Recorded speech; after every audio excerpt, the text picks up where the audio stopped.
Hello everyone, and welcome back to my channel. I know many of you use these videos to fall asleep. So, before you drift off, I'd love it if you could leave a comment letting me know where you're listening from around the world. Also, don't forget to like and subscribe if you're enjoying this video. Story 1. The Lost Hiker. It was supposed to be the perfect weekend. Mark and his friends had been planning the hiking trip for months, picking out a secluded, remote part of the forest to escape from the distractions of their busy lives. They had heard stories about the beauty of the wilderness, the untouched landscape, and the sense of peace that came with being surrounded by nature. Mark, Emily, Thomas, and Sarah had known each other since childhood. The group had always shared a love for adventure, so this trip to the Highlands felt like just the kind of getaway they needed. After weeks of planning, they packed their bags, loaded up the car, and set off early on a crisp Friday morning. The journey to the forest was long, but the beauty of the landscape kept them engaged. As they drove deeper into the mountains, the road grew more isolated, the trees taller and thicker, until the only sounds were the hum of the engine and the occasional bird call. By the time they reached their destination, the sun was beginning to dip below the horizon, casting the sky in shades of orange and pink. They made camp in a clearing near the edge of the forest, setting up their tents by the still waters of a small lake. The evening passed quietly as they enjoyed a simple dinner and sat around the campfire, talking and reminiscing about old memories. It felt like the perfect escape. They were all relaxed, eager to begin their hike the next day. The first morning in the woods dawned cold, but beautiful. The sun was hidden behind the thick trees, casting dappled light across the forest floor. The group packed their bags with snacks, water, and a map of the area, then set off down the winding trail that led into the heart of the forest. Mark, always the most adventurous, was eager to explore.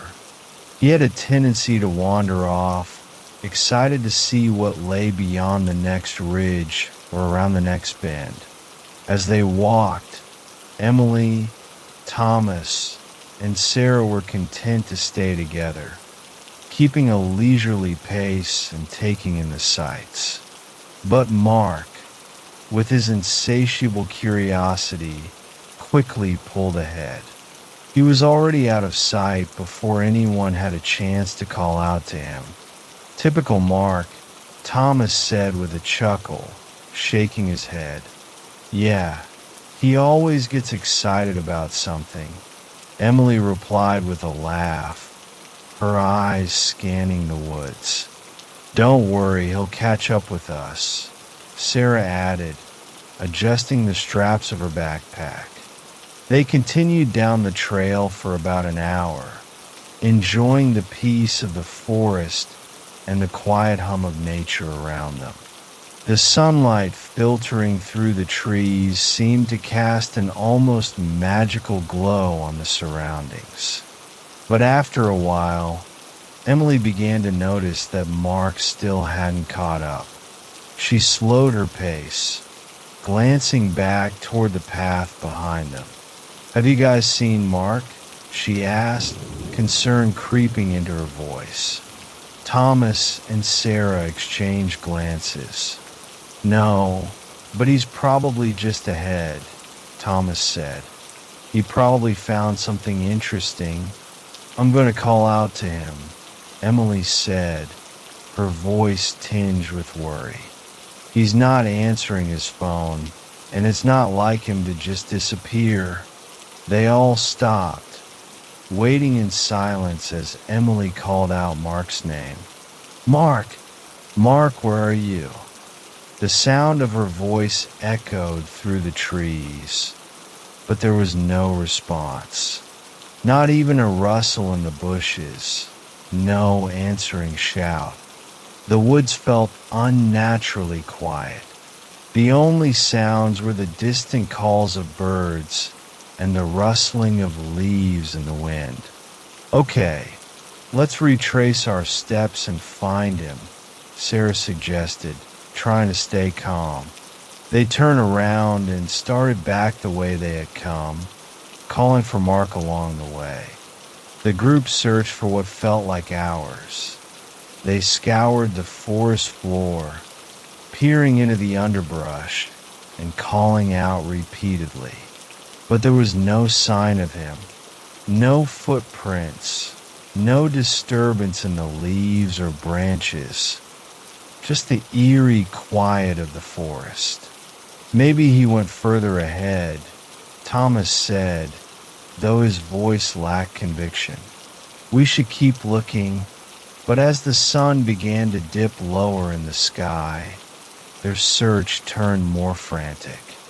The feeling of dread was creeping in, and with every passing minute, the forest seemed to grow darker, more foreboding.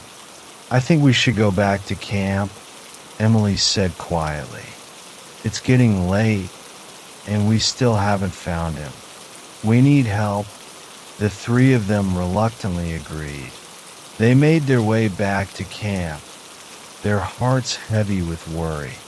The thought of Mark alone somewhere in the woods, lost or injured, was unbearable. By the time they reached their campsite, the forest was shrouded in darkness. They started a fire to keep warm and waited, hoping Mark would appear at any moment. But as the hours passed, their hope began to fade. "I'm really scared, you guys," Sarah said, her voice trembling. "What if something happened to him?" "He's resourceful," Thomas said, though his voice was less certain now. "He knows how to take care of himself. We just need to wait a little longer." But as the hours dragged on, their nerves were wearing thin. They had no choice but to accept that Mark might not be coming back. They were alone in the forest with only the crackling of the fire to comfort them. The night felt long, too long. The shadows seemed to move around them, and every rustling sound made them jump. Then around midnight they heard it, a soft rustling outside their tents. It was faint at first, almost imperceptible, but then it grew louder, moving closer. The sound of leaves crunching underfoot. It was unmistakable. It was someone walking around their camp. Emily's heart raced as she sat up in her tent, holding her breath. "Mark," she called out, her voice trembling. "Is that you?" No response. The rustling stopped. The three friends exchanged nervous glances. "Maybe it's an animal," Thomas whispered, though he didn't sound convinced. But before they could say another word, the rustling began again, this time louder, closer. Something was circling their camp. "Who's out there?" Emily called again, her voice more urgent now. There was no reply. Suddenly, Sarah froze. Her eyes locked on the opening of their tent. What is that?" All three of them turned toward the flap. There, hanging from a tree just outside their camp, was Mark. His body was swaying gently in the wind, his legs limp, his arms at odd angles. His face was pale and blank, his eyes wide open, staring straight at them. The shock was so intense that none of them could move. Mark was dead, his body twisted in an unnatural way, and his face was wrong. The expression on it wasn't the one they had known. It was hollow, as if the life had been drained from him long before they'd found him. "Mark," Emily whispered, her voice barely audible. They rushed out of the tent, rushing toward the tree, but the closer they got, the more they realized something wasn't right. Mark's body was suspended by a rope, but the knot wasn't tied in any way that made sense. It wasn't the kind of knot that someone would make in a panic. It looked deliberate. "Who did this?" Thomas hissed, backing away. The wind picked up, rustling the leaves, and for a moment, it felt as if the forest itself was watching them. The trees creaked and groaned in the wind, the shadows seeming to stretch longer, darker. "Mark!" Sarah shouted, rushing to cut the rope, but as soon as her hands touched it, a strange coldness swept over her. The rope slipped easily through her fingers, as if it didn't belong to this world. They watched in horror as Mark's body fell to the ground with an unnatural thud, his lifeless eyes still staring at them. And then, just as quickly as it had appeared, the figure of Mark vanished into the darkness, as if the forest had swallowed him whole. They never found Mark's body again. The next morning, they left the forest in haste, haunted by the image of his face, the look in his eyes. And to this day, they wonder if it was truly Mark who had been lost in those woods, or something else entirely that wore his skin, waiting for the right moment to claim their souls as well. Story 2. The Campfire Whisperer. The night was crisp and clear as a small group of friends huddled around a campfire, its crackling warmth cutting through the chill that had settled over the forest. The stars above twinkled like diamonds, seemingly closer than usual in the quiet wilderness. The firelight danced on their faces, casting long shadows on the surrounding trees.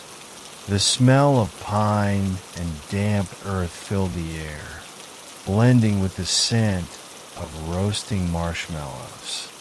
Matt, Rachel, John, and Claire had been planning this camping trip for months. They had grown up together in the small town of Everbrook, and every summer, they would take a weekend to escape the hustle of their daily lives and reconnect with nature. This time, they had chosen a secluded spot deep in the woods, miles away from the nearest town. They had set up camp beside a small stream, a quiet little oasis hidden from the world. The fire crackled loudly as John tossed another log into the flames. The others leaned back against their camping chairs, their laughter filling the air. Rachel had just told a funny story about a mishap at work, and Claire was wiping tears from her eyes, still laughing. "It's good to get away from all the noise, isn't it?" Matt said, stretching his legs out in front of him. "Definitely," Rachel agreed, tilting her head back to look at the sky. "I think I needed this more than I realized. Yeah, just us, the fire, and the woods," John added, stirring the fire with a long stick. "No distractions." As the group continued to chat and relax, the sounds of the forest became their backdrop. The wind rustled through the trees, and the distant call of an owl echoed through the night. Despite the quiet, Matt felt something strange, a slight prickling on the back of his neck. At first, he dismissed it, but then he heard it again, A whisper. It was soft at first, almost like the wind, but then he distinctly heard his name. Matt. He froze. The voice was faint, but clear. He wasn't sure if it had come from the trees or somewhere deeper in the woods. He glanced around at his friends, but they seemed oblivious to it. "Did you guys hear that?" he asked, his voice low, uncertain. "Hear what?" Claire asked, looking up from her phone. She had been scrolling through photos she had taken earlier. "There was a voice, like someone said my name," Matt said, standing up and scanning the woods around them. The others looked at him, their faces illuminated by the firelight. "You're hearing things," John said, chuckling nervously. "It's just the wind," but Matt wasn't so sure. The air around him felt heavy, as though the forest itself was watching them. He glanced back at the fire, but it seemed to flicker unnaturally, as if disturbed by something. The stillness of the night returned, and he tried to shake the uneasy feeling. Then it happened again, a whisper, this time louder, clearer. "Matt, Matt." "Okay, this is getting weird," Rachel said, standing up and moving closer to him. "You're scaring me." "Did anyone else hear that?" Matt asked, his voice rising in panic. It's not the wind. Someone's out there. I didn't hear anything," John said, though his voice had lost some of its earlier confidence. "Are you sure you're okay?" "I'll check it out," Matt said, his curiosity now outweighing his fear. He took a step away from the campfire into the dark forest. The others hesitated but followed, their footsteps muffled by the thick underbrush. They wandered into the trees, each of them calling out Matt's name, trying to locate him, but there was nothing, no sign of anyone, just the occasional rustle of branches swaying in the wind. "This is crazy," Claire muttered, looking around. "There's nobody out here." The group stood in silence for a moment, their eyes adjusting to the darkness. There was a strange, oppressive stillness to the woods now. The usual sounds of the forest, crickets chirping, leaves rustling, had gone silent, as though the entire world was holding its breath. "Let's head back to camp," Rachel said, a note of unease in her voice. "It's not worth freaking out over nothing." They turned around and began making their way back to the campfire, but when they emerged from the trees, they stopped dead in their tracks. All their belongings were gone. The tents had been moved. The backpacks that had been piled near the fire were now scattered around the campsite, and the food they had been eating was no longer on the table. Matt's sleeping bag, which had been neatly rolled up, was now unzipped and thrown across the fire pit. The fire itself, which had been roaring just minutes before, was now little more than a pile of smoldering embers. "What the hell?"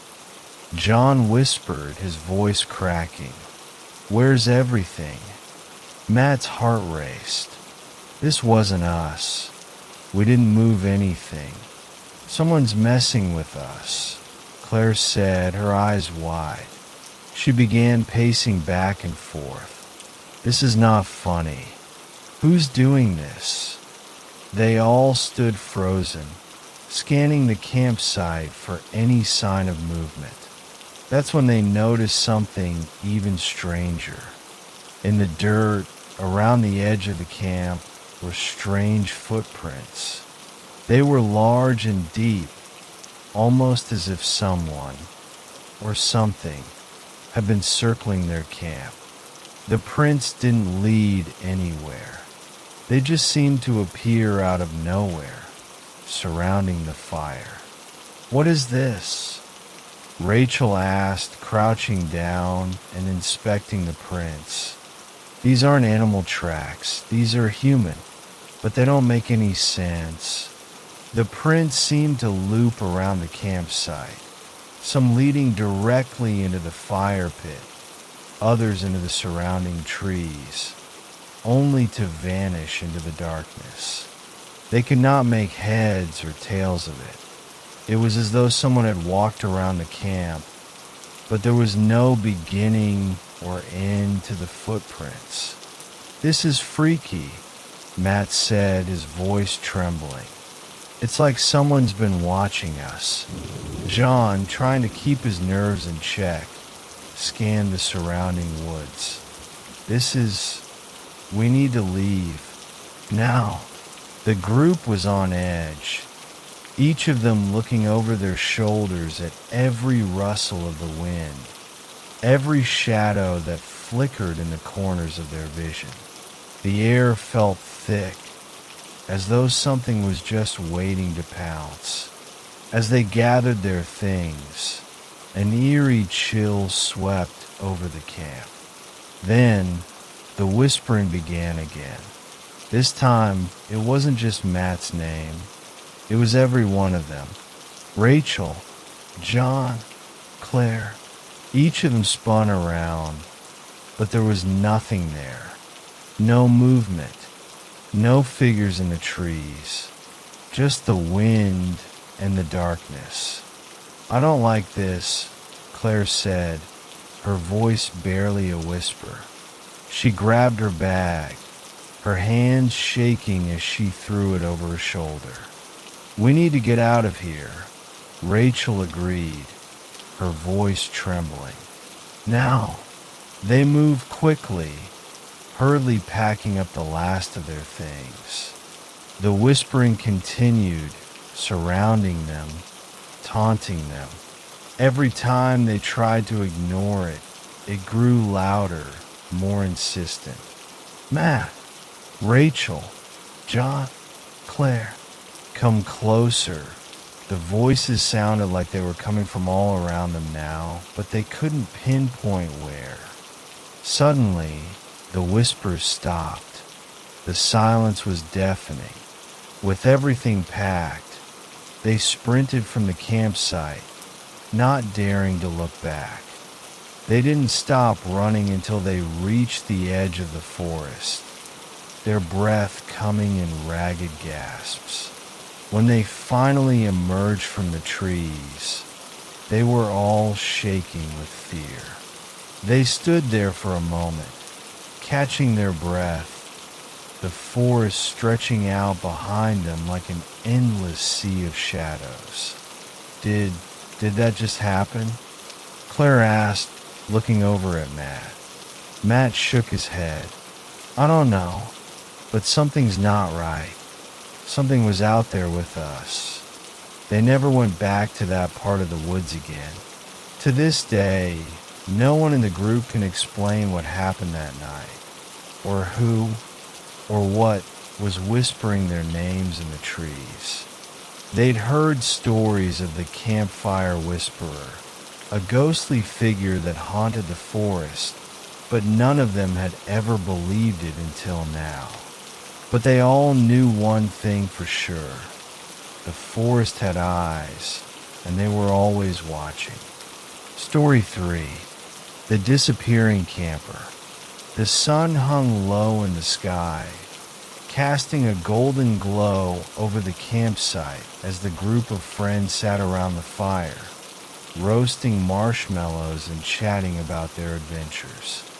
The crackling of the flames, the rustling of the wind through the trees, and the distant chirping of birds created the perfect backdrop for their weekend escape. This was supposed to be a relaxing trip, 3 days away from the distractions of life, deep in the heart of the mountains. Jake, the most adventurous of the group, had always been the first to explore.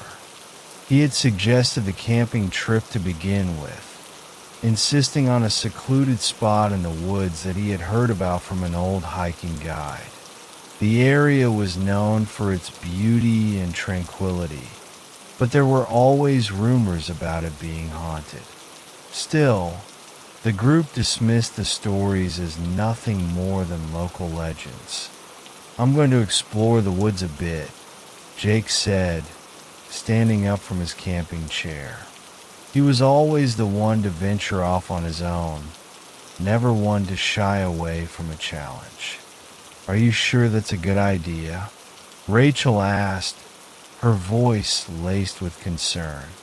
"It's already late afternoon, and the forest can get tricky to navigate once it gets dark." "I'll be fine," Jake replied with a confident grin. "I'll stick to the trails.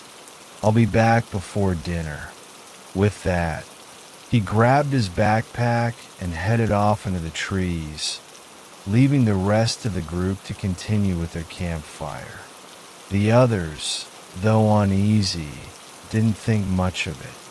Jake was a seasoned hiker, and they had all been out in the woods before. What harm could it do?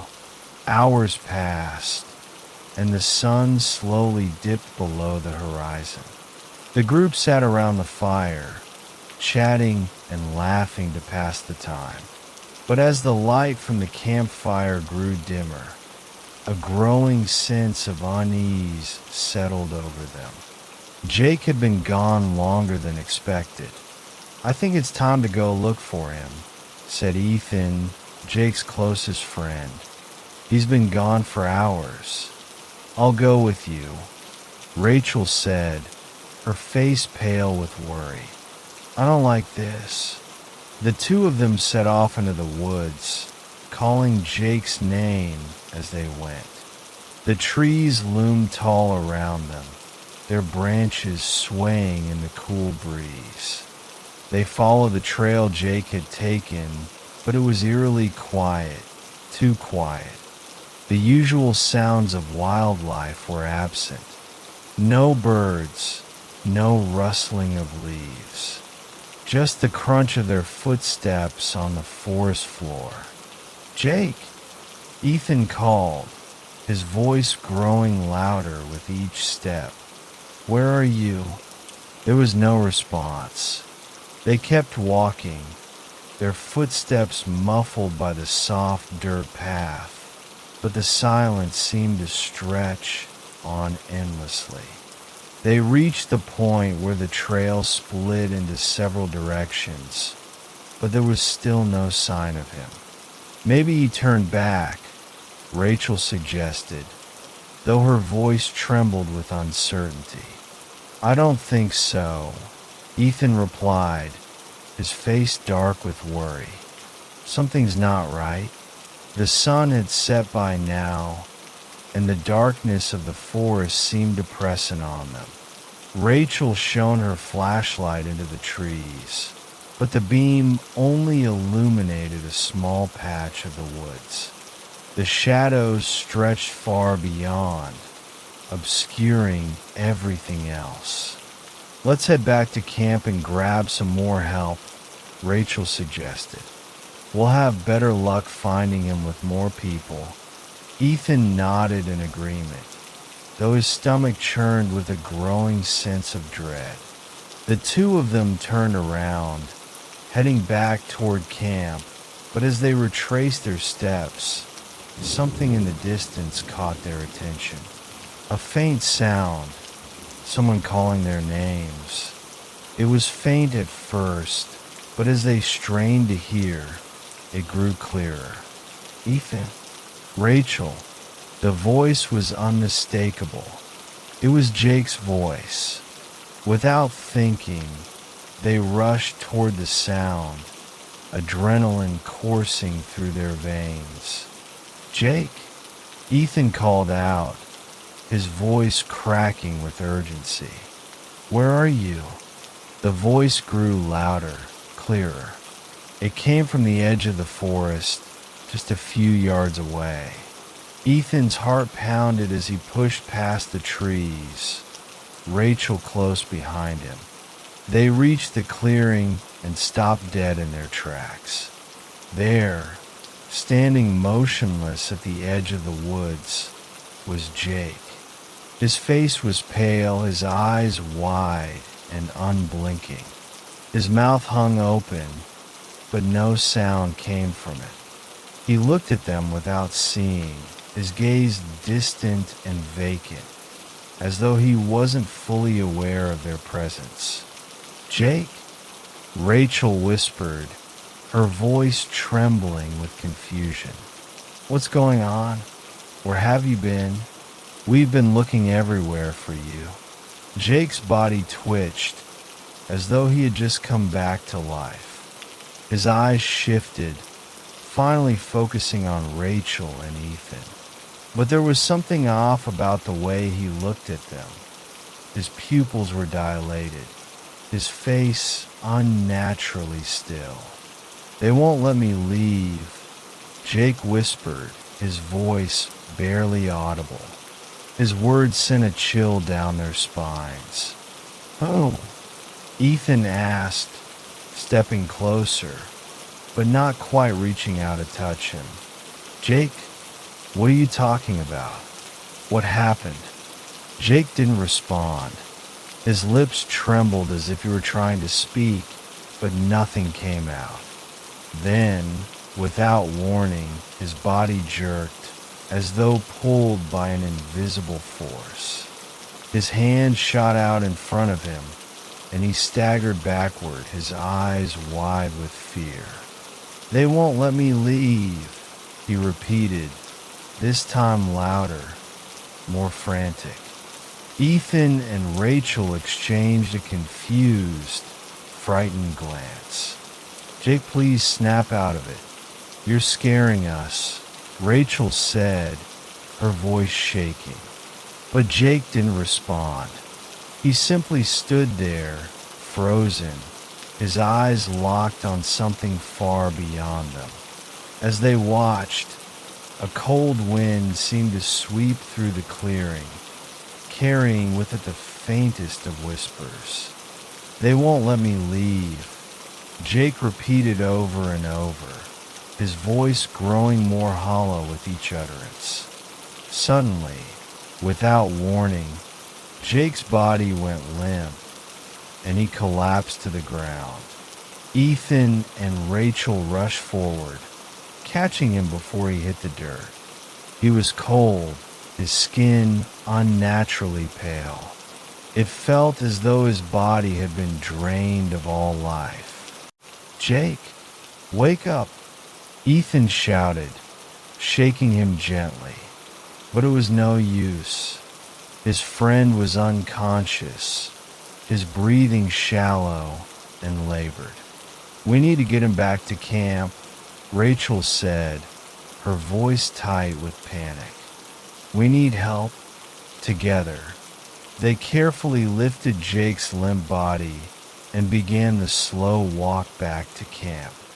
But as they reached the clearing where the fire was still burning faintly, they looked up to see their other friends, Mark, Sarah, and Alex, standing around the fire, looking just as confused as they felt. "What happened?" Mark asked, rushing forward. "Where's Jake?" He's not okay," Ethan said, his voice strained. "We found him in the woods. He said something, but it didn't make any sense. He's not himself." Sarah and Alex moved quickly to help, but as they lifted Jake's body into the tent, the whispering started again. "They won't let me leave. They won't let me leave." Jake's voice echoed in their minds long after they had returned to the warmth of the fire. That night, they stayed in the tent with him, not daring to venture out.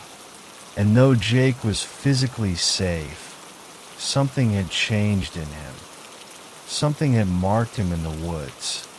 They never spoke of it again, but none of them ever ventured back into those woods.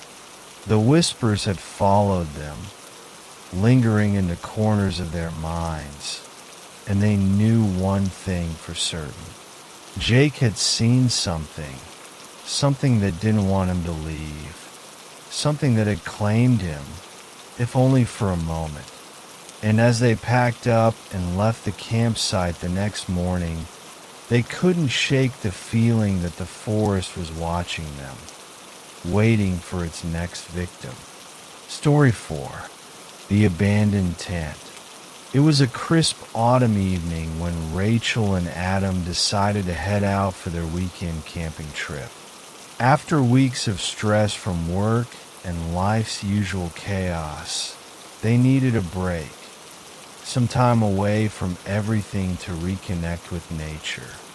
They had picked a secluded spot in the woods, miles away from the nearest road or any sign of civilization.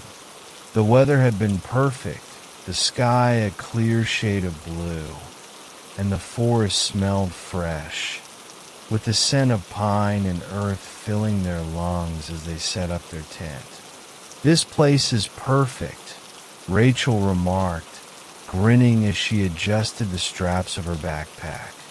Adam, ever the more cautious one, glanced around at the empty woods. "I don't know, Ratch. It feels kind of quiet, don't you think?" "Oh, come on," she teased.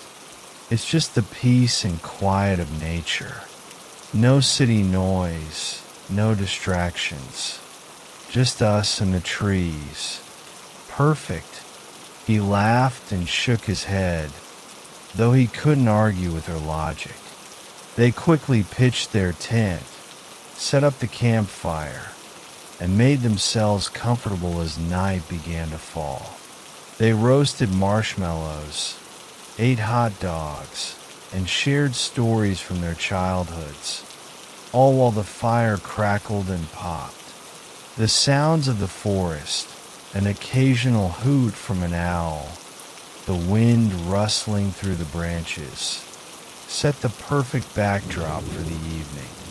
But then, as the night grew deeper and the stars twinkled overhead, Rachel suggested they take a walk to explore the woods before they settled in for the night. "Come on, let's stretch our legs. We've only been sitting here for hours." Adam hesitated, but eventually agreed. They grabbed their flashlights and set off into the trees. The night air was cool, and the forest seemed different now that the sunlight had faded. The shadows in the woods were thick, and the beams from their flashlights barely cut through the darkness. The trail they followed wound deeper into the forest, far from the campsite.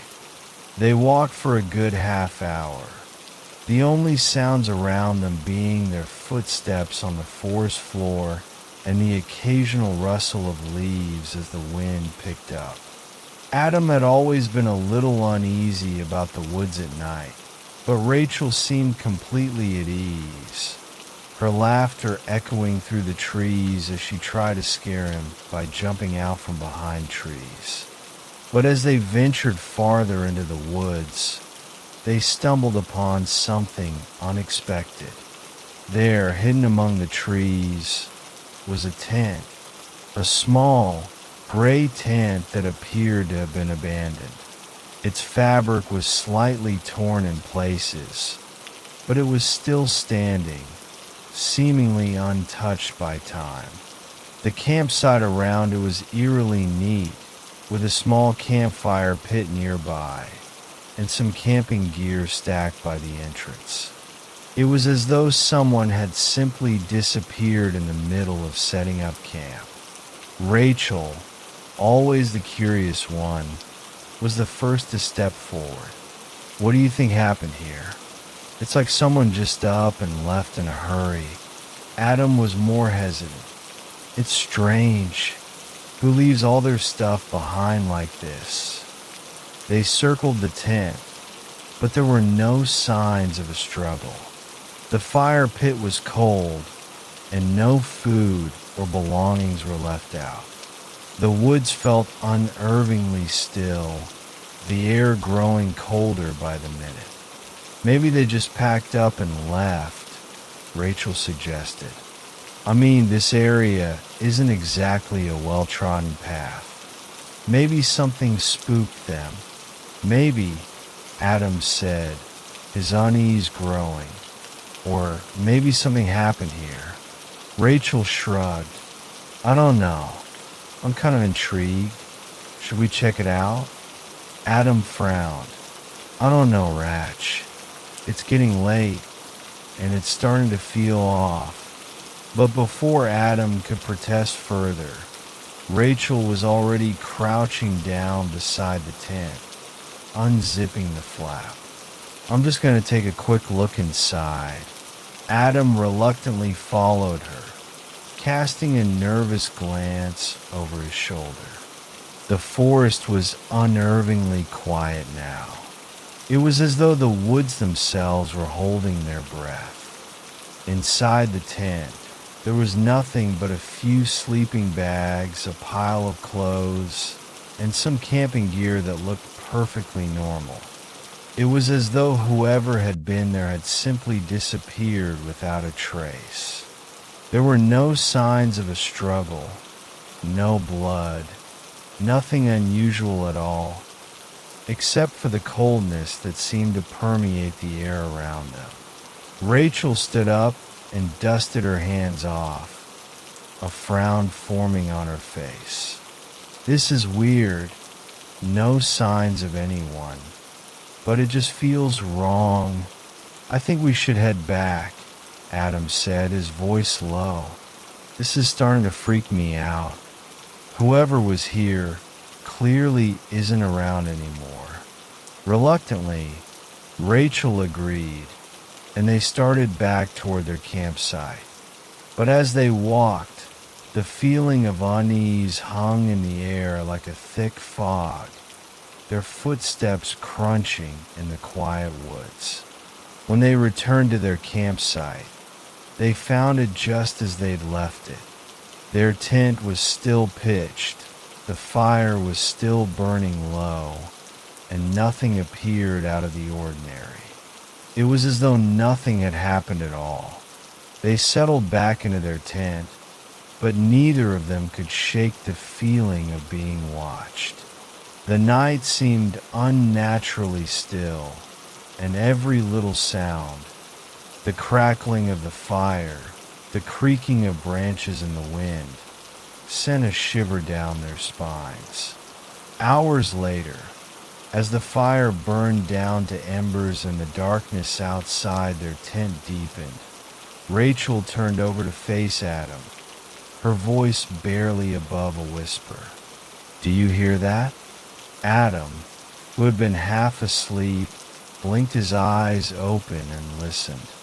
There, faint but clear, was the sound of footsteps, soft, deliberate, and slow. Rachel's breath caught in her throat. It's coming from outside the tent. Adam grabbed his flashlight, his hand shaking as he flicked it on. The beam cut through the dark, sweeping the area outside their tent, but there was nothing. The forest was silent once more. Then, from the direction of the abandoned tent, came a faint whisper, a soft murmur of words carried on the wind, like a voice just beyond the reach of their understanding. Adam felt his heart race. Did you hear that? He asked, his voice low. I heard it, Rachel replied, her voice trembling. It's like someone's out there. The whispering grew louder, more distinct, and they both turned toward the entrance of the tent. The zipper of their tent, which they had secured tightly before going to bed, was now slightly ajar. Who's there? Adam called out, his voice cracking. The whispering stopped, replaced by a strange, unsettling silence. But as they watched, the abandoned tent that they had found earlier was now suddenly pitched right next to theirs. How it had gotten there, they couldn't understand. The faintest movement from inside the tent caught their attention. Someone know something was inside, watching them. Rachel's heart pounded in her chest as she grabbed Adam's arm, her voice a barely audible whisper. "We need to leave. Now." Without a word, Adam unzipped their tent and bolted outside, pulling Rachel behind him. The forest was still, too still, and the air felt thick with something they couldn't explain.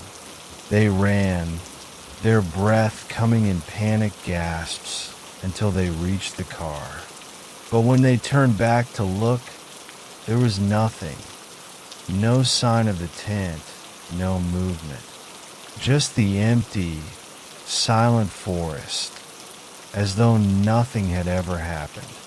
They drove through the night, back to the nearest town, without speaking a word. Neither of them could explain what had happened in those woods, nor did they want to. The abandoned tent was never mentioned again, and neither Rachel nor Adam ever returned to those woods. But every so often, when they're out camping in other places, they'll hear a whisper on the wind, a reminder of the eerie presence they encountered that night, and the feeling that something is always watching just beyond the trees. Story 5. The Phantom Ranger. It was a crisp autumn evening when David, an avid hiker and camper, decided to take a solo trip into the mountains.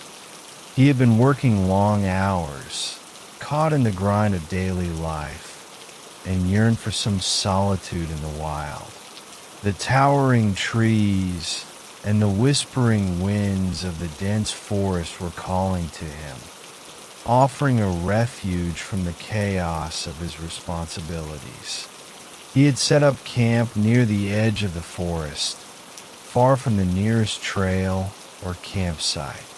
The sun had long since disappeared behind the horizon, and the dark forest seemed to swallow up all the light.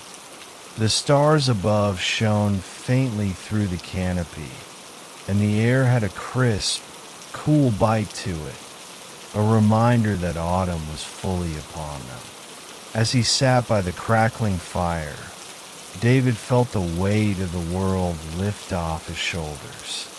But as the night deepened, an unsettling quiet settled in. The usual sounds of the forest, the chirping of insects, the rustling of leaves, and the occasional hoot of an owl seemed to disappear. In the silence, a sense of unease crept over him, though he couldn't pinpoint why. He attributed it to the isolation of being alone in such a vast and untouched forest. After a while, David decided to take a walk and stretch his legs. The fire would stay burning for hours, so there was no need to worry about it going out. He grabbed his flashlight and set off along a narrow path that led deeper into the woods.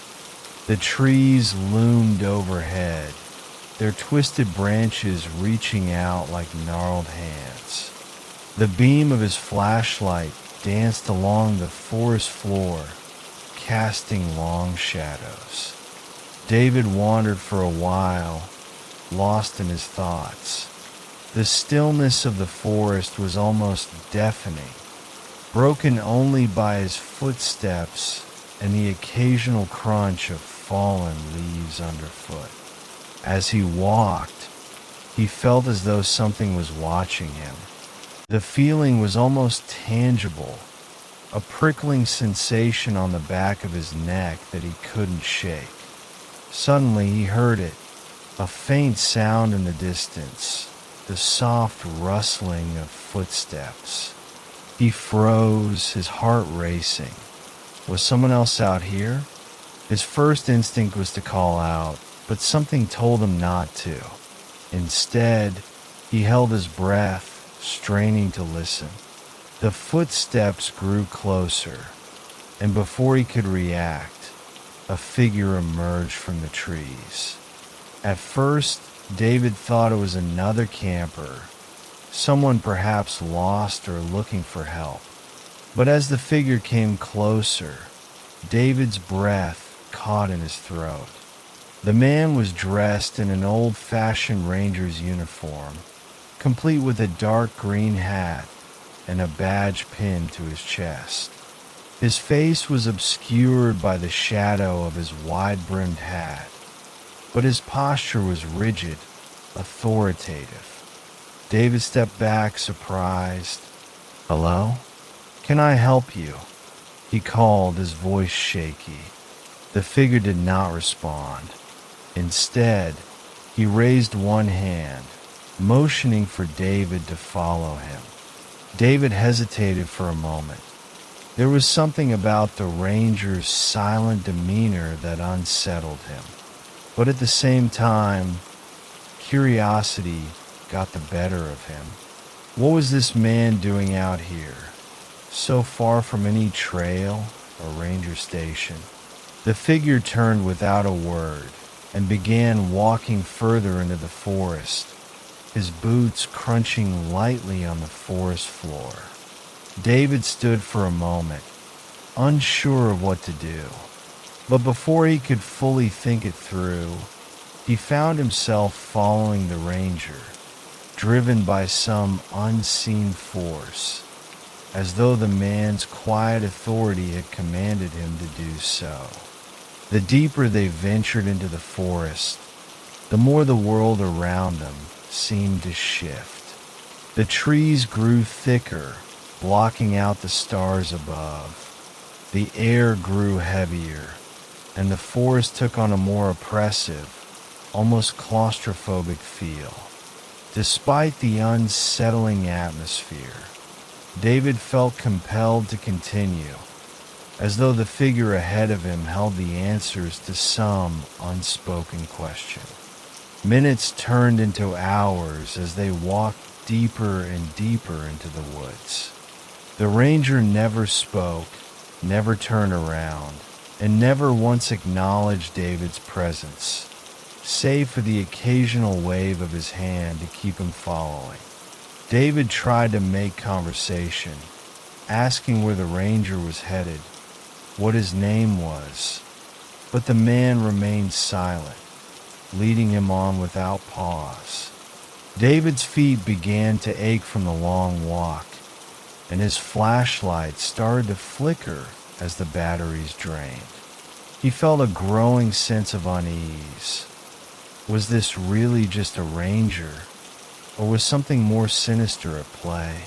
But despite the questions that buzzed in his mind, he couldn't bring himself to stop following. It was as though some unseen force kept pulling him forward, urging him on, no matter how uncomfortable the situation became. After what felt like an eternity, the ranger stopped. David, exhausted and confused, took a few more steps forward, only to find that the man was no longer standing in front of him. The figure had vanished. David froze, his heart pounding in his chest. He looked around, panic rising in his throat. The forest around him was dark and oppressive, the trees now seeming like towering giants that had closed in around him. The ranger was gone, vanished without a trace. The only evidence that he had been there at all was the faint sound of footsteps in the distance, now fading into the silence. "Hello," David called out, his voice shaky. There was no response. The woods were silent, too silent. His mind raced. He tried to retrace his steps, but the woods had changed. The path that had seemed so clear when he had followed the ranger was now gone. The trees were different now, the underbrush thicker, the air colder. David's flashlight flickered one last time before dying, leaving him in complete darkness.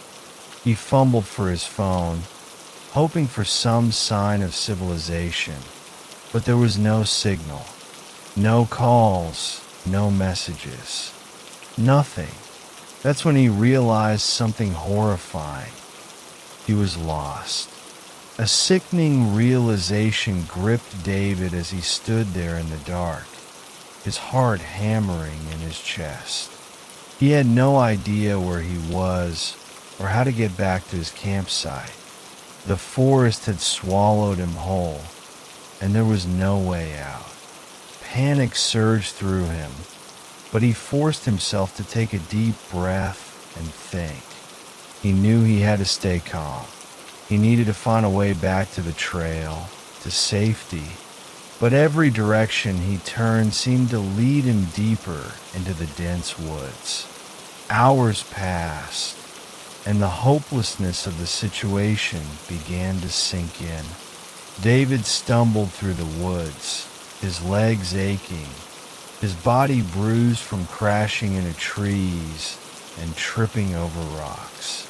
He called out again, hoping for a response, but there was no one.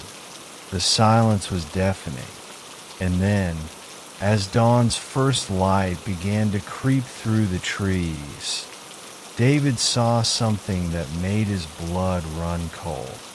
At the edge of the clearing, he saw the figure once again, the ranger, standing still and silent in the distance, his face hidden in the shadow of his hat.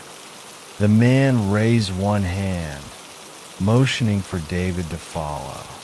David froze, his heart racing. He wanted to scream, to run, to escape, but his feet refused to move.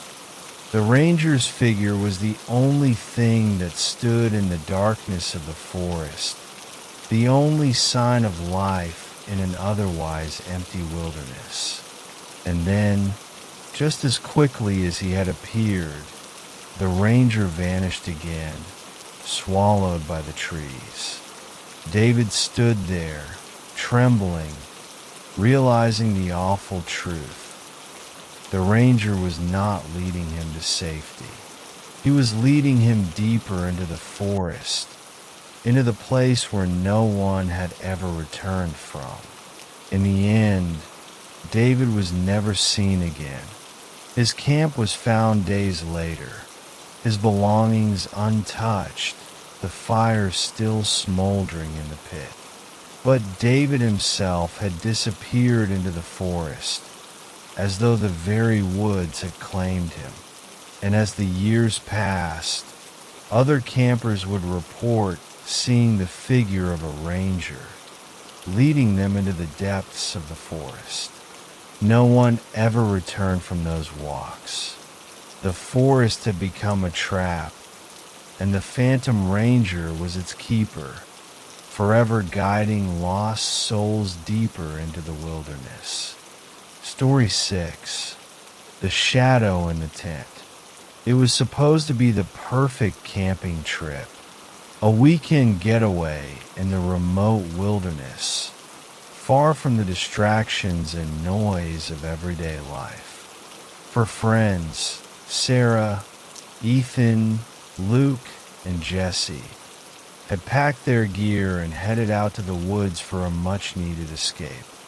The weather was perfect, the sun shining brightly as they set up camp in a secluded spot near a small creek. The smell of pine trees filled the air, and the only sounds were the rustling of the wind through the branches and the occasional bird call.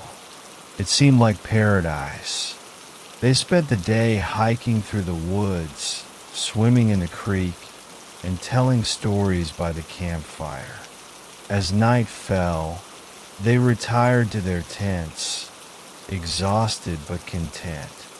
The fire was reduced to glowing embers, and the forest fell silent. Sarah, Luke, and Ethan were already asleep, while Jesse stayed up a little longer, gazing at the stars above. The soft hum of crickets was the only sound that broke the stillness. She felt at peace, but there was something almost eerie about the quiet. She couldn't quite shake the feeling that they weren't as alone as they thought. Around 2 a.m., Jessie awoke with a start. The air had grown colder, and a strange unease settled in her chest. She lay still for a moment, listening.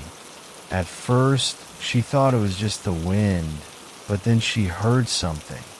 A faint rustling sound. Footsteps, but not the kind of footsteps they had made earlier that day.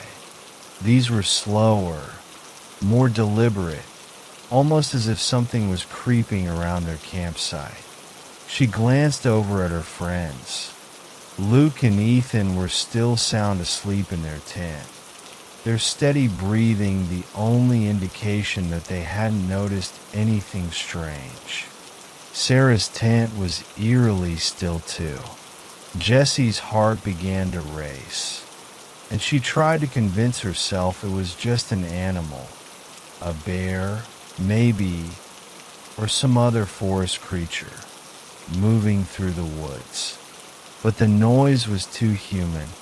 Her instincts told her to wake the others, but she couldn't bring herself to do it. The strange rustling continued, now accompanied by a low, unnatural scratching sound. Jessie finally gathered the courage to unzip the flap of her tent just a little, peering out into the darkness. The glow of the campfire was long gone, and the forest was shrouded in a thick, suffocating blackness. The only light came from the faint gleam of the moon filtering through the trees. What she saw made her blood run cold. A shadow. At first, it was just a vague, indistinct shape moving through the trees. But then, as her eyes adjusted, she saw that it was something more. The shadow was tall, unnaturally tall, and it was moving slowly, deliberately, in the direction of their camp. It seemed to be avoiding the moonlight, slipping in and out of the dark patches of the forest, as though it didn't want to be seen. Jessie's breath caught in her throat as she backed away from the tent flap, her heart pounding in her chest. She wanted to scream, but her voice was caught in her throat. She didn't know if the others would believe her if she told them, and she didn't want to scare them. She stayed motionless, her eyes fixed on the shadow as it moved closer to their campsite. The shadow stopped just at the edge of their camp. Jessie's pulse thundered in her ears as she watched it. She couldn't make out any details. No face, no form, but she could feel it watching her, as if it knew she was there. And then, the shadow began to move again. It didn't just walk. It crawled, slowly, inch by inch. The figure dragged itself toward their tent. It wasn't the movement of any human being she had ever seen. Its limbs bent at odd angles, unnatural and jerky, as if it didn't have full control of its body. The darkness around it seemed to grow thicker as it crawled forward, like it was pulling the very night along with it. Jessie's heart threatened to burst from her chest as she watched the figure draw closer. Her breath was shallow and rapid, and her hands shook as she tried to quietly reach for her phone. But just as she was about to call out to her friends, A flash of pale, glowing light flickered in the darkness. The figure's eyes. They gleamed like two burning coals, fixed on her with a malevolent, unblinking stare. Jessie froze, her body paralyzed by fear. She could feel the weight of those eyes pressing into her very soul, suffocating her in a way that no ordinary fear ever could. The figure continued to crawl forward, closer and closer to her tent, and with each passing second, Jessie felt as though her very life was being drawn toward it. Desperation clawed at her, but she didn't know what to do. She couldn't move, couldn't think. All she could do was stare in terror as the figure reached the base of their tent. Suddenly, the tent fabric rustled violently. Jessie screamed in terror, a sound that felt like it came from deep within her bones. The figure outside the tent shifted, its glowing eyes narrowing as it seemed to sense the change in her energy.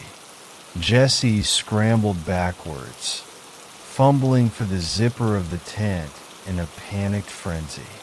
The others awoke at her scream. "Jessie, what's wrong?" Luke shouted groggily from his tent. Without thinking, Jessie grabbed the flashlight beside her and shone it at the tent flap. The light illuminated the area just outside their tent. Empty.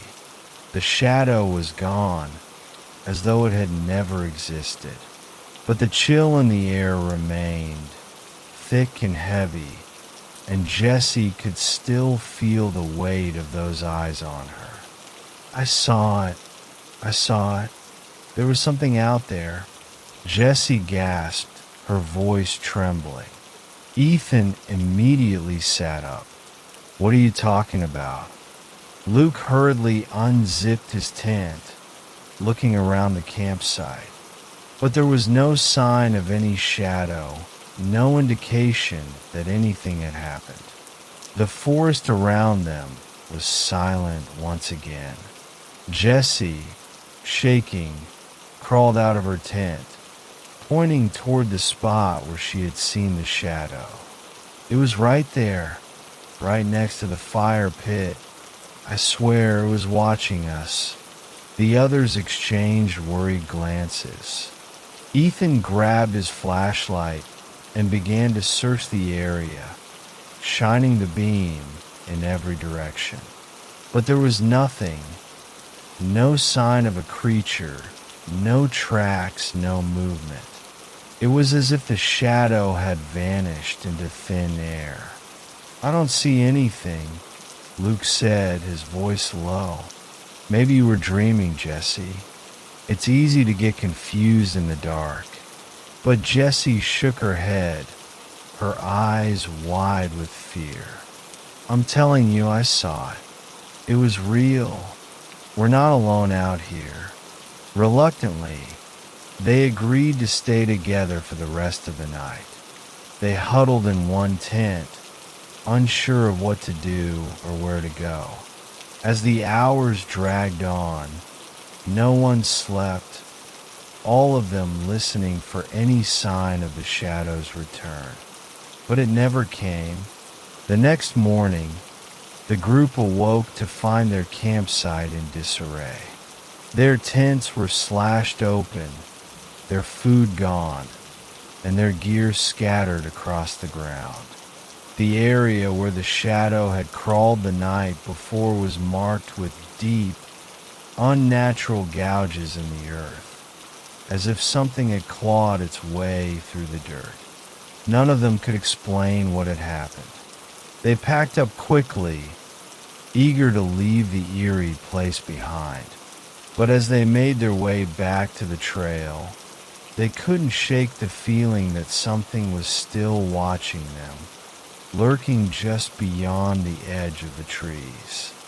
Years later, the group would tell the story of the shadow that stalked them, The thing with glowing eyes and a presence that felt more sinister than any nightmare. But the memory of that night never truly left them. Whenever they camped in the wilderness again, no matter how far they ventured, they couldn't shake the thought that the shadow might be out there, waiting, and they never spoke of it again. Story 7. The Campground Ghost.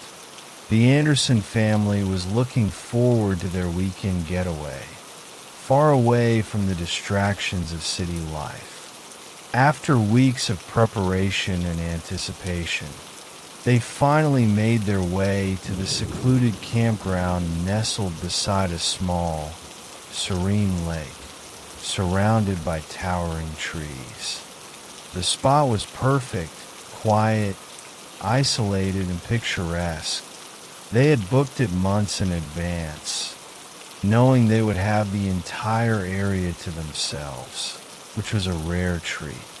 Their 2 children, Emma, age 9, and Max, age 6, were especially excited for the adventure. The first day was bliss. They set up camp with ease, enjoyed a picnic by the lake, and spent the afternoon fishing from the shore. Max and Emma, full of energy, ran around playing tag while their parents, John and Lisa, sat by the campfire, exchanging stories and enjoying the warmth of the fire as the sun began to set. The moon was full, casting a soft glow across the calm surface of the water, creating a peaceful, idyllic scene. After a hearty dinner of grilled burgers and hot dogs, the family huddled together around the campfire. The flickering flames illuminated their faces as they talked about everything from their favorite family trips to what they would do the next day. The sound of crickets and the occasional rustling of leaves were the only noises, creating an atmosphere of complete tranquility. As the night wore on, the fire burned down to a bed of glowing embers. The children, exhausted from their day of adventure, reluctantly crawled into their sleeping bags inside the tent, and Lisa and John did the same in their own tent, situated just a few feet away. The only sounds now were the crackling of the fire and the distant hoot of an owl. It was the kind of night you could easily fall asleep to, with the comforting silence of nature all around. But as the clock struck midnight, something changed. John had just begun to doze off when he was startled by a sound. At first, he thought it was just the wind, but then he heard it again, a faint cry. His brow furrowed, and he sat up, listening more intently. It was a child's voice, distant but distinct, filled with sorrow and fear. "Lisa, did you hear that?" he whispered, turning to his wife, who was still awake, staring at the faint light of the embers.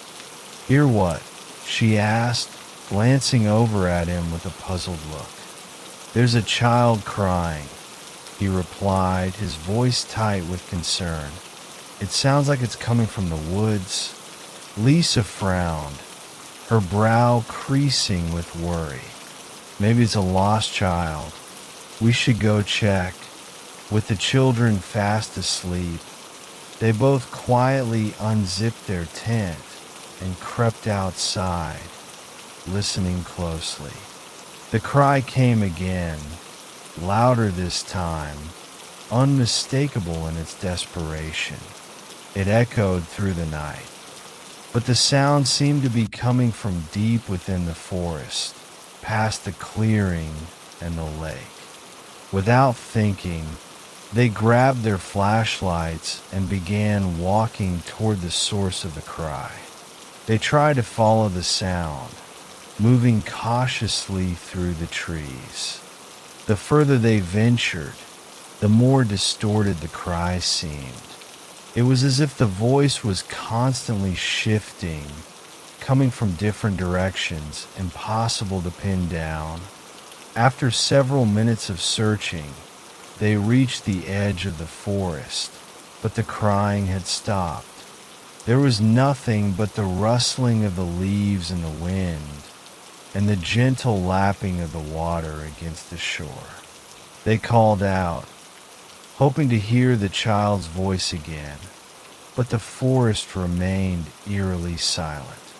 Maybe it was just an animal, Lisa suggested, though she didn't sound convinced. Or maybe it was some other campers playing a prank. John shook his head. It sounded too real, too human. Reluctantly, they turned to head back to their campsite, uneasy but still hoping for an explanation. But as they walked toward the tent, something caught John's eye, a small, indistinct mark on the side of their tent. At first, he thought it was just dirt or a smudge, but as he stepped closer, his heart sank. It was a handprint, a small, childlike handprint, pressed firmly into the fabric of the tent. "Lisa," John whispered, his voice tight with shock. "Do you see this?" She stepped closer, her face going pale. How could that have gotten there? "We haven't touched the tent." The handprint was fresh, still faintly moist, as if someone had just pressed their hand against the tent. But there was no sign of anyone nearby, no other footprints, no sign of another person. It was as if the handprint had simply appeared out of nowhere. They stood there, frozen, staring at the mark in the dim light of their flashlights. Then, just as suddenly as it had come, the crying sound returned. It was louder now, closer. The voice seemed to be coming from directly behind them, but when they turned, there was nothing but darkness. Suddenly, a chill ran down Lisa's spine. "John, we need to get back to the kids." "Now." Without saying another word, John nodded, and they hurried back to the tent, their hearts pounding in their chests. When they arrived, they found Emma and Max still asleep, undisturbed. But as John zipped the tent door shut, he felt a sudden unease wash over him. The atmosphere felt different now, heavier, colder. The sound of the wind had died down, leaving only the eerie silence in its wake. The two of them huddled together, not knowing what to make of the strange events. But they both felt something was wrong, something beyond their understanding.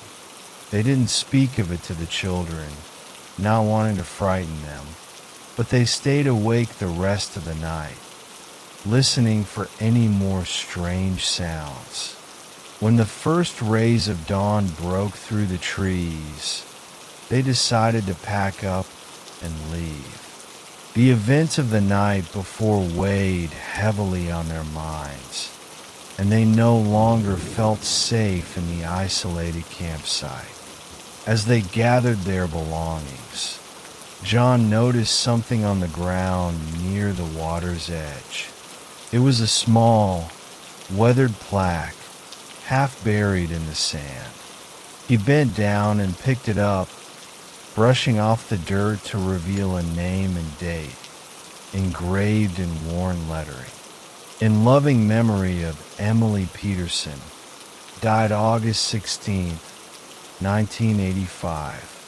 A cold shiver ran down his spine as he read the name. He turned to Lisa, who had walked over to see what he had found. Her face went pale as she looked at the plaque. "Emily Peterson, that's the name," she murmured. "The child who drowned here all those years ago. I read about it in the park's visitor book.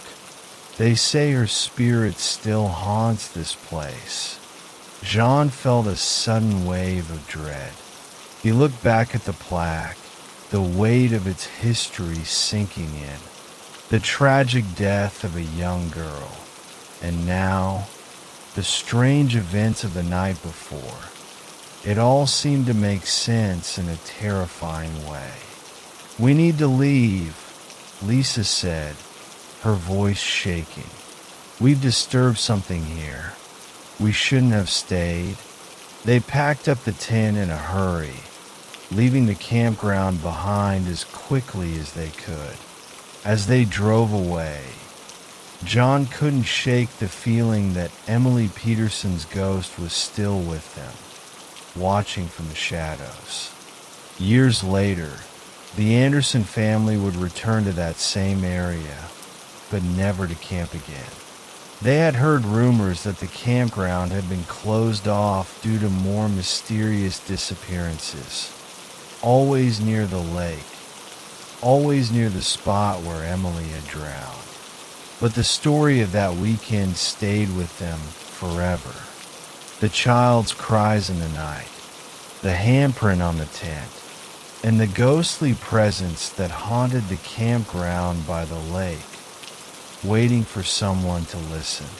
It wasn't until much later that they learned the truth. Emily had drowned, but the lake hadn't given up its grip on her. The ghost of the little girl had been crying out for help ever since, for those who would never return. The campground was never the same again. Neither were they. Story 8. The Haunted Forest Path. Matt and Sarah had been camping for 3 days at a remote campground deep in the woods, far from the bustle of the outside world. The peaceful atmosphere was the perfect escape they needed to unwind from their hectic lives. The couple had spent their days fishing by the river, hiking along scenic trails, and cooking over the campfire under the starlit sky. But on the 4th day of their trip, they decided to take a break from the main trails and venture deeper into the forest. Matt, an avid outdoorsman, suggested they explore a shortcut he'd heard about from other campers. "It's a narrow path," he explained as he rolled up his sleeping bag, "but it cuts through a dense part of the woods. It'll save us some time." Sarah, who wasn't as familiar with the area, was hesitant at first. "Are you sure? It sounds a bit off the beaten track." "It'll be fine," Matt reassured her, his adventurous spirit eager for something new. "We'll be back before dark. Let's go just a quick detour." So, with their backpacks packed with snacks, water, and a map of the area, they set off toward the mysterious path. The forest seemed peaceful at first, the usual sounds of birds and wind filling the air. But as they ventured deeper, the atmosphere shifted. The dense trees loomed above them, blocking out the sunlight, leaving the forest floor covered in shadows. The trail grew narrower, and the sounds around them seemed muffled, as though the forest itself was holding its breath. After walking for about 20 minutes, Sarah began to feel uneasy. The air had turned noticeably colder, and there was an odd stillness in the woods. They passed by ancient trees, their gnarled roots twisting like fingers reaching for the sky. But what caught Sarah's attention were the carvings on the trees. At first, they seemed like nothing more than random markings, scratches and symbols etched into the bark. But as she looked closer, she realized the carvings weren't random at all. They were arranged in a deliberate pattern, each tree marked with the same set of symbols. Circles, triangles, and strange, jagged lines that seemed to pulse with an eerie energy. "Matt," Sarah said quietly, her voice trembling slightly. "Look at these." Matt turned to see what she was pointing at.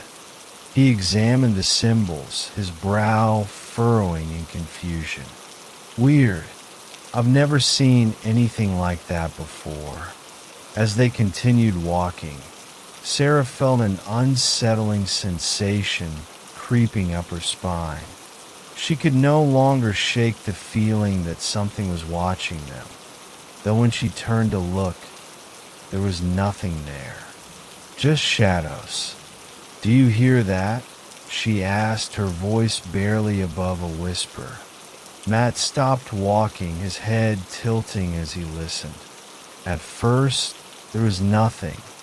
Then, faintly in the distance, he heard something moving, soft, rhythmic footsteps that seemed to come from just beyond the trees.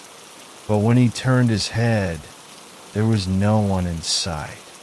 "I don't know, Sarah. It could be animals," but Sarah wasn't convinced. There was something about the way the footsteps moved, almost too deliberate, as if someone or something was following them just out of sight.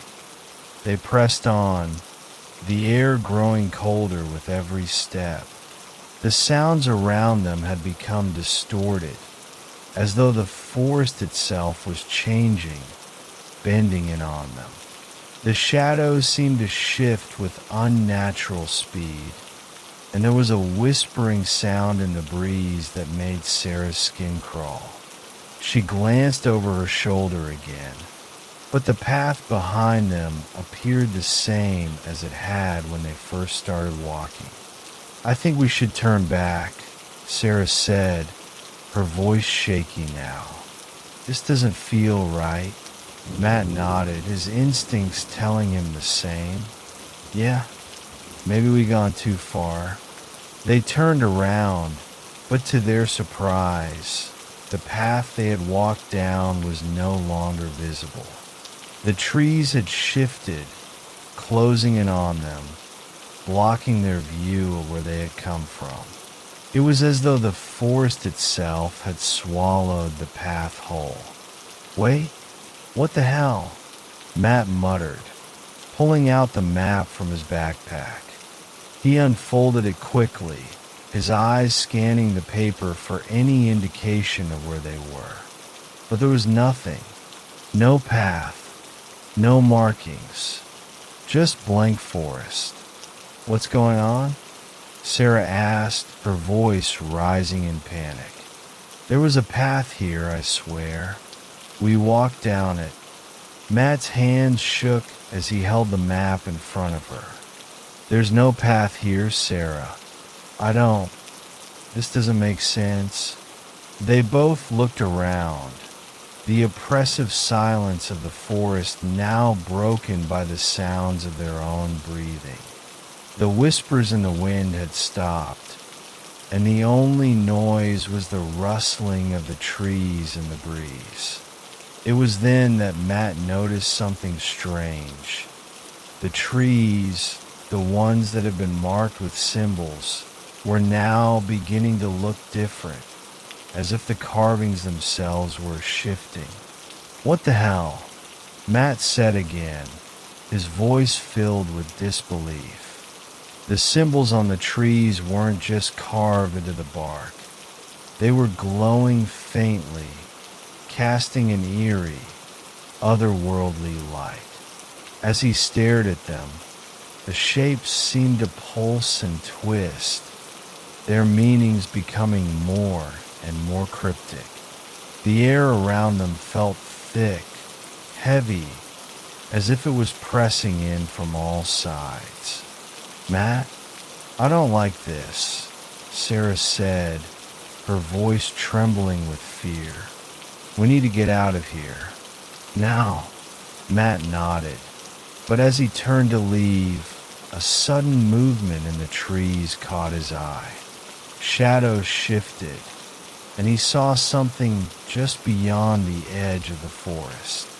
A figure, humanoid in shape, standing motionless between the trunks of two large trees.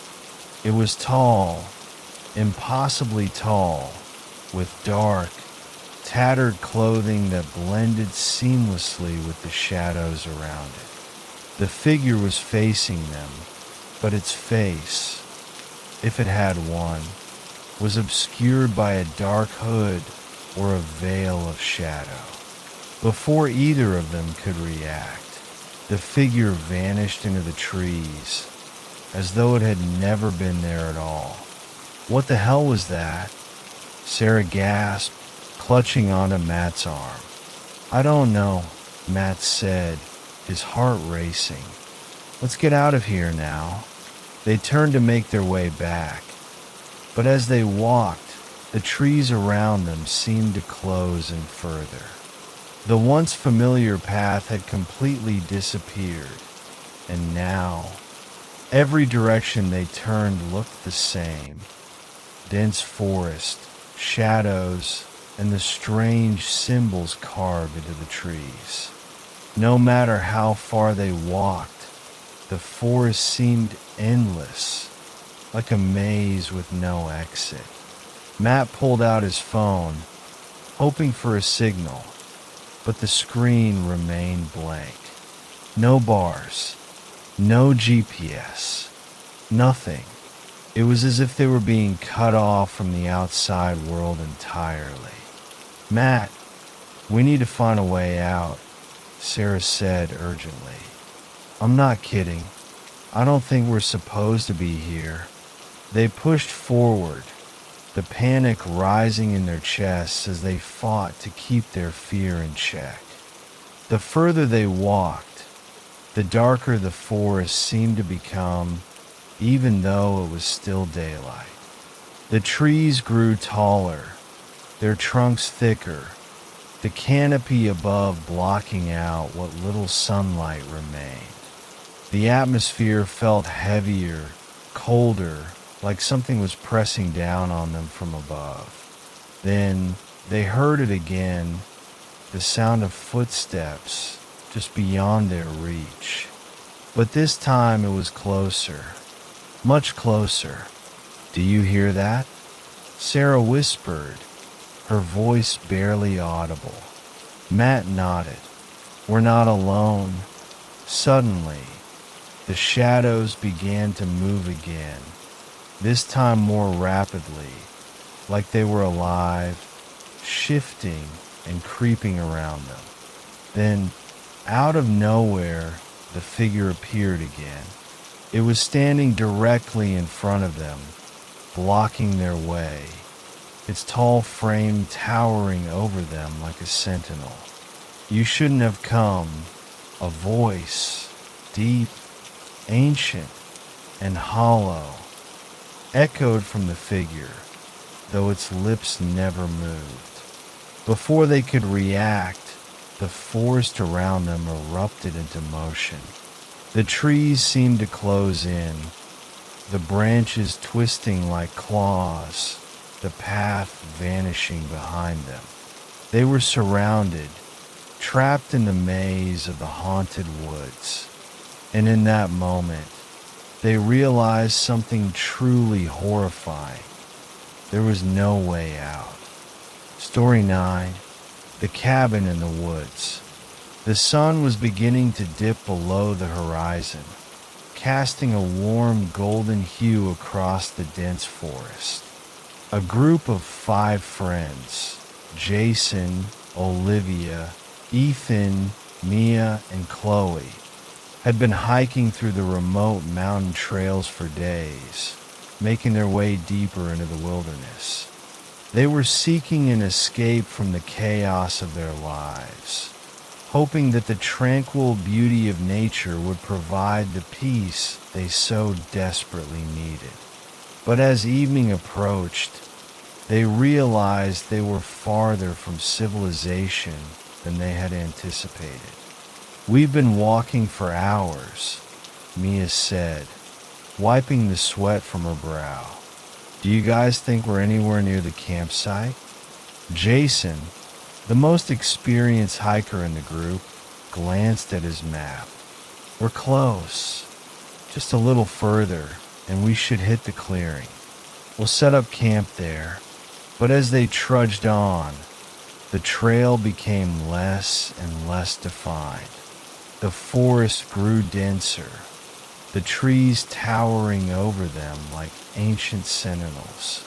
Soon, the sounds of nature around them, birds, wind, and rustling leaves, began to fade into an eerie silence. "We've passed that rock before," Ethan said, his voice edged with uncertainty. "I think we're lost." Olivia, the most optimistic of the group, smiled reassuringly. "We're not lost. We just need to keep moving. We'll find something soon." Just as they were beginning to lose hope, Mia spotted something through the trees. A dark silhouette in the distance. A structure hidden among the thick forest growth. "Look!" she exclaimed, pointing toward the shadowed figure. "Is that a cabin?" The others turned their heads, and sure enough, there was an old, decrepit cabin nestled at the edge of a small clearing. It looked abandoned, weathered by time and nature. The walls were crooked, the roof sagging, and the windows were either broken or covered with grime. It was a perfect place to take shelter for the night, the group thought, considering the sun was now slipping quickly behind the treetops. "This place is perfect," Jason said, a grin spreading across his face. "We can stay here for the night and figure things out in the morning." The friends made their way toward the cabin, the dry leaves crunching underfoot as they approached. The door creaked as Ethan pushed it open, and they stepped inside. The air inside was stale and musty, carrying the scent of decay. The floorboards groaned under their weight, and dust motes floated in the fading light of the evening. Despite the dilapidated appearance, the cabin had an odd charm to it, an aura of mystery that made the group feel both curious and unsettled. The interior was sparse. A single wooden table sat against one wall, covered with a thick layer of dust. Old chairs were arranged haphazardly around it, and a fireplace stood dark and unused in the corner. "Does anyone else feel like this place is off?" Chloe asked quietly, her eyes scanning the room. "Come on, it's just an old cabin," Ethan replied, laughing nervously. "Nothing wrong with it. We'll be fine." As the group settled in, they began to inspect their surroundings. Olivia wandered toward a small shelf on the far wall, where a collection of dusty books and odd trinkets sat. But it wasn't the books that caught her eye. It was something else. Framed photographs lined the walls, all featuring groups of people who had clearly once stayed in the cabin. "Look at this," Olivia said, holding one of the frames in her hands. "These people look like they were here recently." The photo showed a group of hikers standing together in front of the cabin with smiles on their faces. But something was off. In each photo, every person's face had been carefully scratched out, as if someone had deliberately erased their features. "That's weird," Mia said, her voice barely above a whisper. The others gathered around, inspecting the photographs more closely. In each one, the faces were distorted, replaced by a blurry void where their eyes, noses, and mouths should have been. It was as if the people in the photos had been forgotten, erased from history. "This is giving me the creeps," Jason said, his earlier enthusiasm fading. "Maybe we should leave." "Relax," Ethan said, trying to lighten the mood. "It's probably just some old cabin from years ago. There's no reason to get all freaked out.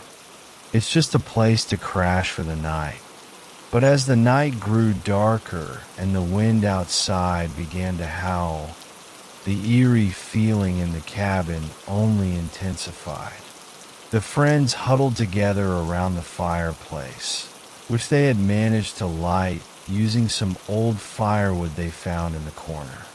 The crackling of the flames did little to comfort them, and the cabin seemed to grow colder with each passing hour. "Does anyone hear that?" Mia asked suddenly, her eyes wide with fear. The others strained to listen. At first, there was nothing, just the howling wind outside and the occasional creak of the cabin's old wooden structure. But then, faintly, they heard something, a soft sound, like footsteps, moving slowly around the cabin, circling them. "It's just the wind," Olivia said, trying to sound calm. "There's no one out there." But the footsteps persisted, growing louder as they circled the cabin. It was impossible to ignore now. The sound seemed to come from all directions at once, moving swiftly, as if someone was walking just outside the walls, watching them. "I don't like this," Chloe said, her voice trembling. "What if it's someone else out here with us?" "Don't be ridiculous," Ethan scoffed. "There's no one else here. It's just the wind, maybe an animal." But even he seemed less certain now. The group fell into an uneasy silence, the only sound being the rhythmic footsteps that continued to circle the cabin. The hairs on the back of their necks stood up, and no one dared to speak as the noises grew louder.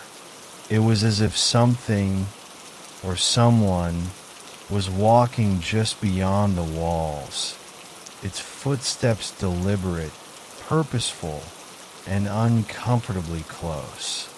Suddenly, there was a loud thud against the side of the cabin. The friends jumped in alarm, and Mia gasped, her hand flying to her mouth. "What was that?" she whispered, her eyes wide with terror. Jason stood up, his eyes darting around the room. "I'm going to check it out." He grabbed a flashlight from his bag and moved cautiously toward the door, pausing to listen for any sounds. The footsteps had stopped, but the cabin felt eerily still, the air heavy with tension. He swung open the door and peered into the darkness outside. The wind had died down, and all that could be heard was the faint rustling of leaves.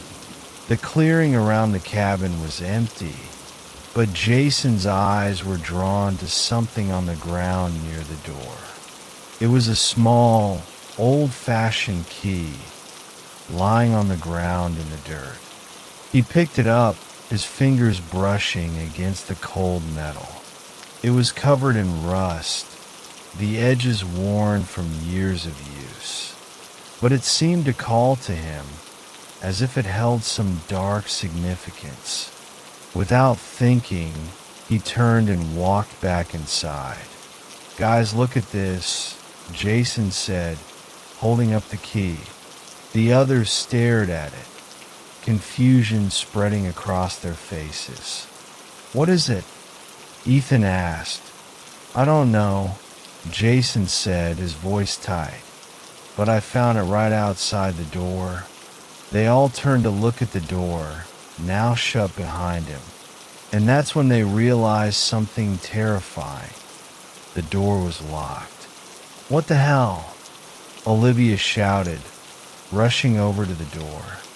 She tried the handle, but it wouldn't budge. "It's locked from the outside." Jason quickly ran to the windows, only to find that they were all covered with thick wooden planks. The windows, once broken, were now securely sealed shut, as though someone had purposely trapped them inside. Panic set in as the group desperately searched for another way out. But there was nothing. The cabin had become their prison. "We need to get out of here," Chloe said, her voice shaking. "We need to find a way out now." But as they searched frantically, they heard it again. Those footsteps circling the cabin. They were no longer outside. They were inside, moving around them in the darkness, as if something was walking just behind them. And then the voice came, a soft, eerie whisper, one that seemed to come from nowhere and everywhere at once. It echoed through the cabin, growing louder and louder with each passing second. "You're not supposed to be here." The friends froze, terror freezing their blood. They turned to face each other, but there was no one there. No one but themselves. They were not alone. Story 10. The Watcher in the Woods. John Parker had always craved solitude. As a seasoned camper, he found solace in the wilderness, away from the constant buzz of city life and the chaos of modern society. So, when he decided to embark on a solo camping trip, he chose a remote spot deep in the forest, miles away from the nearest campground. The air was crisp with the scent of pine, and the world felt peaceful and still. He had all the supplies he needed: a sturdy tent, a sleeping bag, and enough food to last him several days. It was the perfect opportunity to disconnect, recharge, and embrace the quiet. He set up his campsite in a small clearing, the towering trees around him offering an almost sacred sense of privacy. The sun was beginning its descent, casting long shadows over the forest floor, and the tranquil atmosphere seemed to settle into his bones like a deep breath. It was going to be a perfect night, or so he thought. As the evening wore on, John lit a small campfire. He sat beside it, cooking a simple meal of beans and rice while the flames flickered and crackled, casting eerie shadows in the surrounding trees. The woods were alive with the sounds of nature.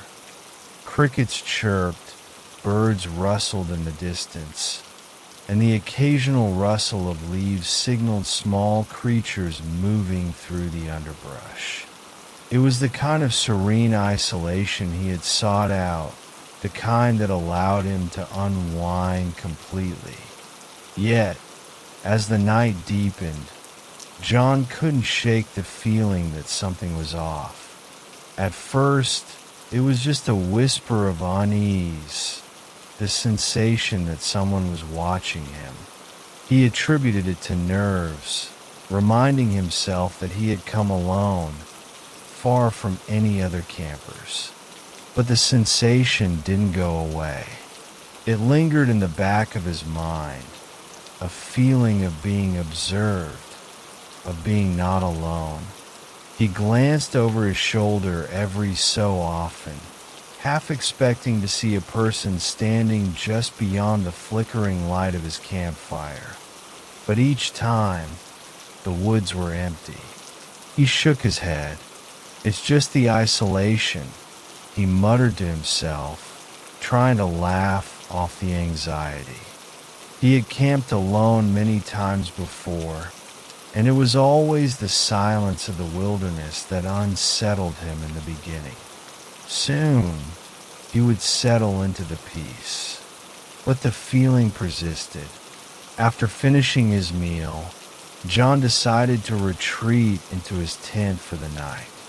He crawled into his sleeping bag, the sounds of the forest outside only amplifying the silence within. As he tried to drift off to sleep, the rustling began. It started as a soft sound, barely audible, like the swish of leaves or the scuttling of a small animal in the underbrush. But it grew louder, closer, and more deliberate.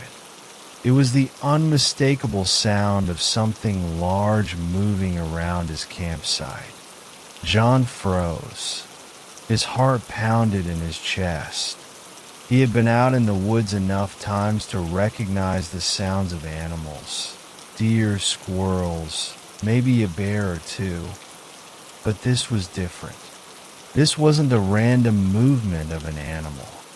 No, this was purposeful, slow, and steady. Whatever was out there, it wasn't a creature foraging for food.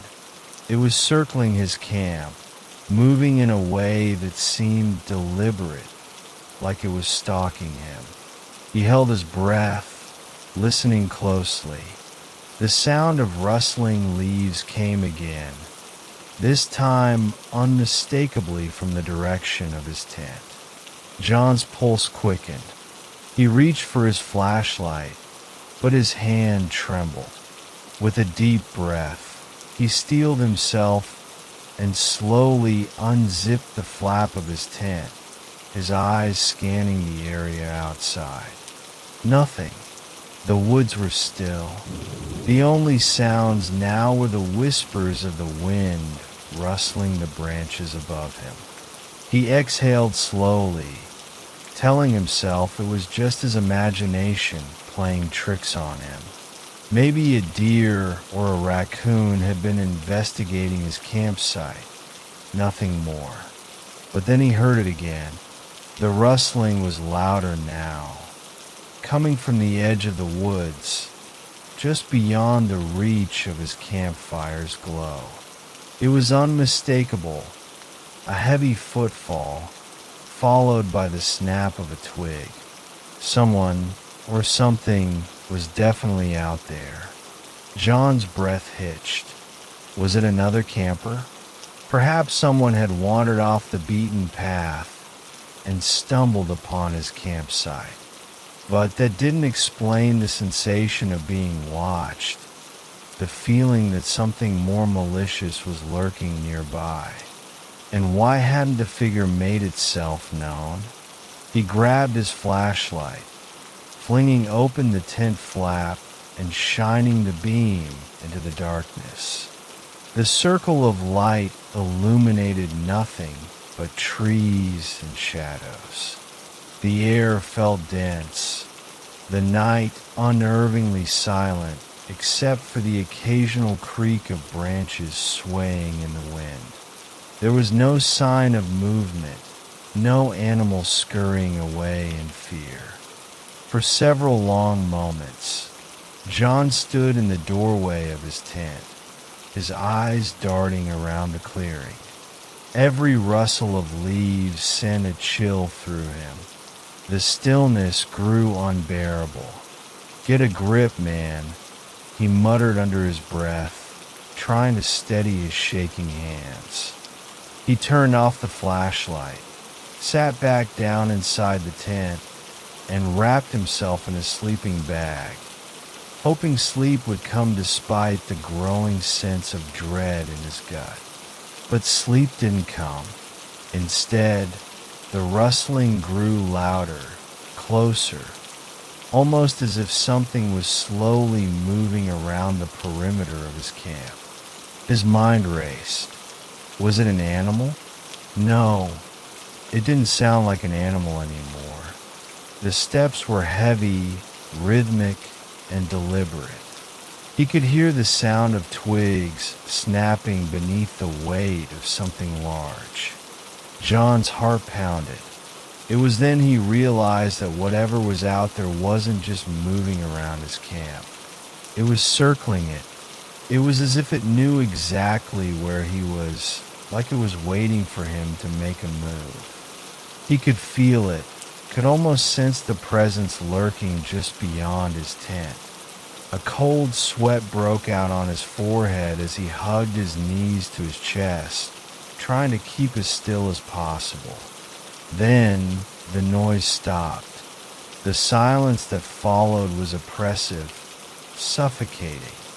John's breaths were ragged in the quiet, and he could feel the hairs on the back of his neck standing up. He couldn't take it anymore. With his heart pounding in his chest, John decided to take action. He grabbed his flashlight and cautiously unzipped the flap of his tent. As he peeked out into the darkness, his beam of light caught something strange, something he hadn't noticed before. Around his tent, just beyond the edge of the light, large footprints were imprinted in the soft earth. The footprints were massive, far larger than any human foot. They were deeply indented into the dirt, the weight of whatever had made them unmistakable. The tracks circled his tent, leading off into the woods.